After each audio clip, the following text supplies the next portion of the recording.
காலநிலை மாற்றம் தொடர்பாக அரசு அதிகாரிகள் மற்றும் இயற்கை ஆர்வலர்களுடன் முதலமைச்சர் மு க ஸ்டாலின் சென்னை தலைமை செயலகத்தில் ஆலோசனை மேற்கொண்டு உரையாற்றி வருகிறார். இந்த காட்சிகளை தற்போது பார்க்கலாம். இப்போ கண்கூடா பார்த்துக்கிட்டு இருக்கோம். இப்போ கூட டித்வா புயல் எப்படிப்பட்ட கோரதாண்டவத்தை ஆடிச்சு, அதனால் இலங்கை உள்ளிட்ட நாடுகள் எப்படி பாதிக்கப்பட்டுச்சுன்னு பார்த்தோம். நம்ம அரசு தொடர்ந்து மேற்கொண்டு வந்த பல்வேறு முன்னெச்சரிக்கை நடவடிக்கைகளால் பெரிய அளவு பாதிப்புக்கு ஏற்படாமல் தமிழ்நாட்டை காப்பாற்றியிருக்கிறோம். எப்போவோ ஒரு வாட்டி புயல் வெள்ளங்களை எதிர்கொண்ட காலத்தெல்லாம் நாம் கடந்து விட்டோம். அதை உணர்ந்து தான் 3 ஆண்டுகளுக்கு முன்னாடியே இந்த பேரிடருக்கேற்ற தடுப்பு மற்றும் தகவமைப்பு உட்கட்டமைப்புகளை தொடங்கிட்டோம். காலநிலை மாற்ற ஆட்சி மன்ற குழு, பசுமை தமிழ்நாடு இயக்கம், தமிழ்நாடு ஈரநிலை இயக்கம், தமிழ்நாடு காலநிலை மாற்ற இயக்கம், தமிழ்நாடு நெய்தல் மீட்சி இயக்கம், நம்ம அட்வான்ஸாக நிறைய பண்ணிகிட்ருக்கோம். இதனால் இந்தியாவுக்கே வழிகாட்டுகிற நிலையில் தமிழ்நாடு இருக்குது. கடந்த கூட்டத்தில் கூட மதிப்புக்குரிய உறுப்பினர்கள் பல்வேறு வழிகாட்டுதல்களை வழங்கியிருந்தீங்க. அதை அடிப்படையாக வச்சு கடந்த பட்ஜெட் கூட்டத்தொடரில் 24 கோடி ரூபாய் மதிப்பீட்டில் காலநிலை கல்வி அறிவு முன்னெடுப்பு குறித்து அறிவிப்பை வெளியிட்டோம். அதைத் தொடர்ந்து தமிழ்நாடு முழுவதும் திறமைமிகு 4000 பள்ளி ஆசிரியர்கள் தேர்ந்தெடுக்கப்பட்டிருக்காங்க. மிக விரைவில் காலநிலை கல்வி அறிவு குறித்த பயிற்சிகள் வழங்கப்பட இருக்கு என்கிற மகிழ்ச்சியான செய்தியை உங்களோட பகிர்ந்துக்க விரும்புகிறேன். அது மட்டும் இல்லாமல் பள்ளி மாணவர்களுக்கு சுற்றுச்சூழல் விழிப்புணர்வு ஏற்படுத்த ஆண்டுக்கு 2 முறை மாவட்ட காலநிலை மாற்ற இயக்கம் மூலமாக நடத்தப்படும் 1 நாள் கோடைக்கால மற்றும் குளிர்கால சிறப்பு முகாம்களை 2 நாள் முகாம்களாக பள்ளி கல்வித்துறை மூலமாக நடத்த ஏற்பாடு செஞ்சுருக்கிறோம்.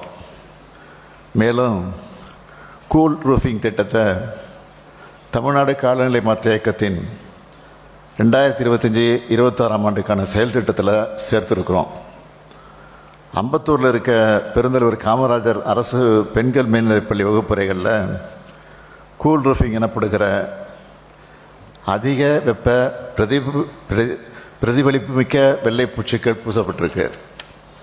இதன் மூலமாக வகுப்பறைகளில் வெப்ப அளவினை கணக்கிடக்கூடிய சென்சார்கள் வச்சு கண்காணித்ததில் அறை வெப்பநிலை 1.5 டிகிரி முதல் 3 டிகிரி வரை குறைஞ்சிருக்கு.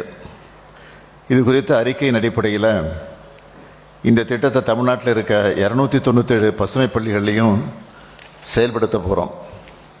அது மட்டும் இல்லாமல் மேற்சொன்ன இயக்கங்கள் மூலமாக கார்பன் சமநிலை மையங்கள், காலநிலை மீள்திறன்மிகு கிராமங்கள், கடலோர பகுதிகளில் உயிர் கேடயங்கள் அமைத்தல் போன்ற முக்கியமான காலநிலை மாற்ற தடுப்பு மற்றும் தகவமைப்பு திட்டங்கள் செயல்படுத்தப்பட்டு வருது.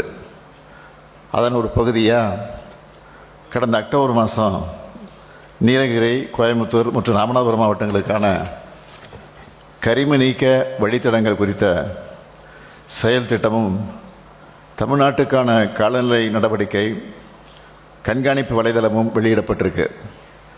கடலூர் மாவட்டம் பிச்சாவரம் அருகே கிள்ளையில் காலநிலை மீள்திறன் கிராம திட்டத்துக்காக பிரயோஜகமான திட்ட மேலாண்மை அளவுடன் கூடிய அலுவலகத்தையும் தொடங்கி வச்சுருக்கிறோம்.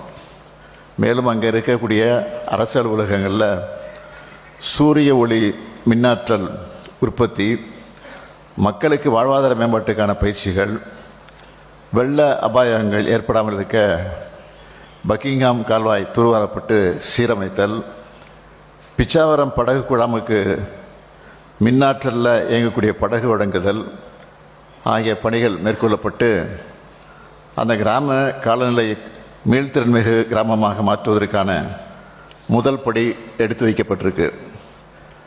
கடலோர வாழ்விடங்களை இயற்கை சார்ந்த தீர்வுகள் மூலம் மறுசீரமைப்புக்கும் திட்டத்தின் கீழ் தொடர்ச்சியாக அலையாத்தி மரக்கன்றுகள் நடப்பட்டு வருது. இதோட ரிசல்ட் என்ன தெரியுமா? தமிழ்நாட்டில் 4500 ஹெக்டேர் பரப்பளவுக்கு இருந்த அலையாத்தி காடுகள் 9000 ஹெக்டராக, அதாவது 2 மடங்காக அதிகரிச்சிருக்கு.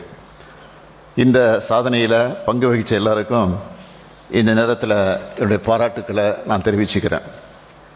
நீர்நிலைகளை பாதுகாக்கிறதுல அர்ப்பணிப்போடு செயல்பட்டு வர தனிநபர்களையும் தன்னார்வ தொண்டு நிறுவனங்களையும் என்கரேஜ் பண்ணுறோம்.